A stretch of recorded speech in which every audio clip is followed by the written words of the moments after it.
response. And what are star seeds? I'm hearing this from some woman on TikTok. Star seeds are from the Alice Bailey Satanic Movement with the Lucis Trust, formerly Lucifer Trust, getting their information that from the founder, Helena Blavatsky, and the New Age philosophy that's that's been hitting us for the past 150 years.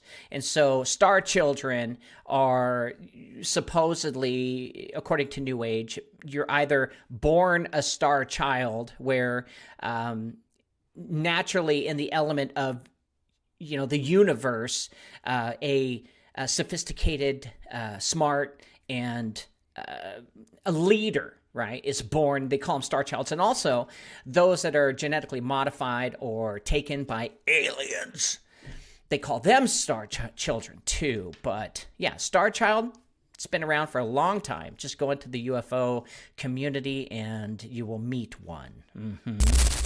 They're the ones that are orchestrating and controlling everything. I've done my research, Orsini clan. We know Domenico Napoleon Orsini is the Gray Pope for the Vatican. And what the Gray Pope does is tells what the white and black Pope do to continue what the Bank for International Settlements wants, which is the largest bank in the world. They are above the International Monetary Fund and above World Bank and above Federal Reserve and above BRICS. And every 4 months, all the world leaders, all, not just the East and the West, but all of them, meet in Basel, Switzerland, which is close to Geneva, really close to Satan's throne on earth. That's what the Bible says.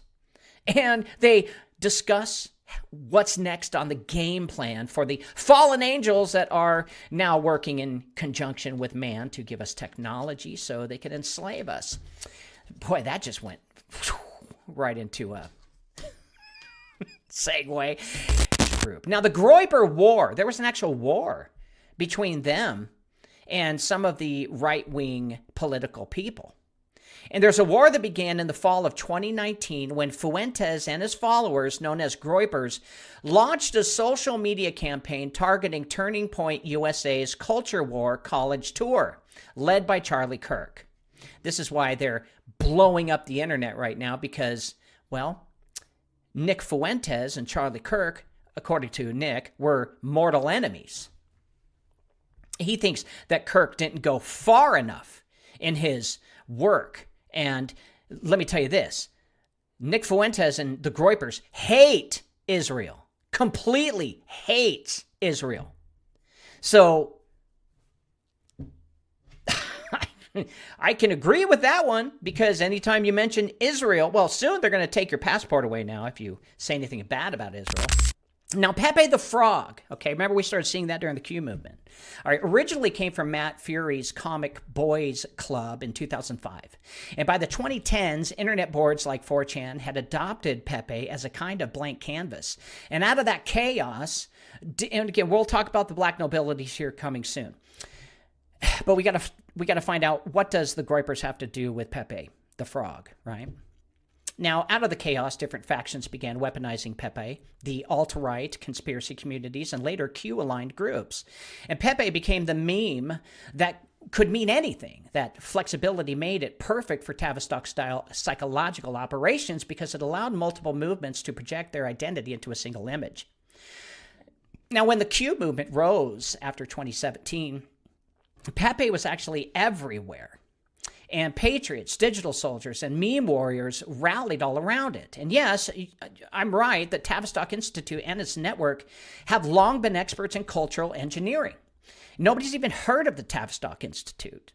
Now, the sudden global spread of Pepe across both left and right is too clean to be organic. It functioned like a sigil, emotionally charged, and again, sigils are demon attachments to symbols. Emotionally charged, endlessly replicated, and capable of uniting scattered people all around a subconscious symbolity. I've talked about them, the 13 black nobility families of Europe. It started with 4 from Austria, and they sprouted out into 13 And there are, we're talking about the Breakspear family, the Orsini, the Aldobrandinis. There's tons of them. You can go to my website and find their information. Now, the Lee family. Well, let's go back. This is the signature of the black nobility. One house pulls the trigger, right? Because I'm saying that both are involved in the Charlie Kirk event. One house pulls the trigger. Another writes the liturgy. Now, the Lee family, who has the blessing of the Breakspears. The Breakspears were the ones who controlled the entire Europe during the Dark Ages. Now, and they lost to the Orsinis 250 years ago.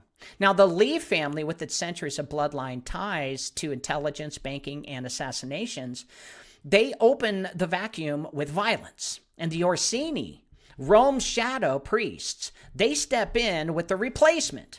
A hollow faith that twists Christ into a weapon, mocks women, grooms boys, and calls it Christian nationalism. You see, I don't. Something's wrong here by grooming boys. Now, it is the same cycle that the elites have run for centuries, meaning you can pin this back to the Greeks. Luther against Rome, Bolsheviks against the Tsars, fascists against communists, always two puppets dancing while the strings led to the same hand. Now, the Groypers are not an accident. They are a phalanx, ancient in design, disciplined, meme-forged soldiers, trained to overwhelm by number, but not in truth. They are a Trojan horse, smiling and ironic, smuggling poison into the heart of conservatism's true spirit. They speak of Christian nationalism, but their treatment of women exposes them. There's no love for your neighbor there. And Nick Fuentes has made no secret of his contempt. He says he's celibate. He doesn't have sex with anybody. And he uses that, as his power of God to keep his mind set, right? Well, all the stuff that Jim Carrey was talking about, 33 vertebrae, 33 this, 33 that. Don't spill the seed and then you become Jesus or Christ-like. That's all satanic. Nick Fuentes is satanic. As he mocks women as irrational, unfit for politics, and even ridiculing marriage as weakness. Quoting Paul.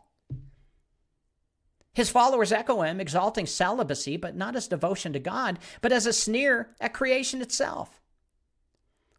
It's not purity they celebrate, but bitterness.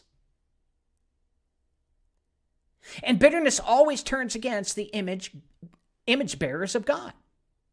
But it doesn't stop at disdain. The Groypers cultivate a culture of grooming, not of daughters, but of sons. This is where the evil comes in. Online, in streams and chat rooms, they elevate the femboy, a feminized version of the young male, idolized through irony and degradation. And what begins as humor slips into practice.